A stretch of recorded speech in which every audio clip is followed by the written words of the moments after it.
Berhentilah sejenak, wahai insan yang terlalu yakin dengan kudrat tangan sendiri. Aku melihat caramu mengacau seolah-olah kau sedang berlumba dengan kegagalan.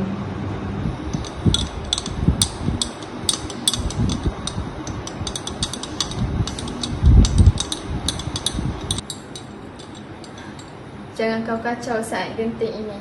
Ketahuilah engkau, saat air panas ini bertemu dengan serbuk coklat, di sinilah jatuh bangunnya maruah seorang pembancu. Namun hidungku menangkap bau yang sangat meragukan, seperti bau kegagalan yang hampir menuntut haknya. Adakah engkau benar-benar pasti dengan keputusanmu itu? Atau kau berpura-pura tenang di ambang kehancuran? Jika aku berhenti sekarang, aku mengaku kalah. Jika aku teruskan, aku mempertaruhkan segalanya. Maka aku memilih untuk mara, walaupun pahit di hujung cawan ini.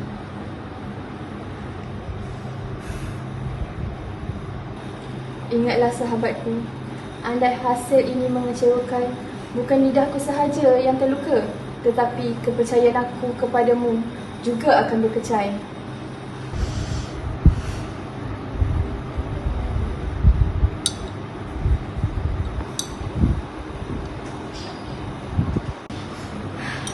Beginilah hidup. Kita sering teragak-agak kerana takut gagal. Sedangkan kegagalan itu datang kerana kita terlalu lama berfikir.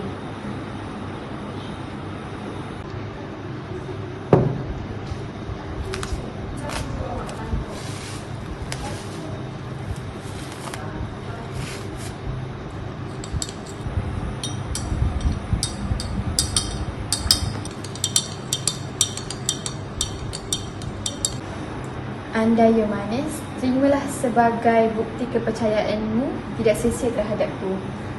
Andai ya pahit, ketahuilah aku telah mencuba sehabis jiwaku.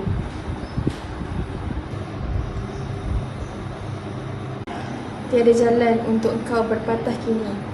Apapun hasilnya, kita terpaksa menelannya.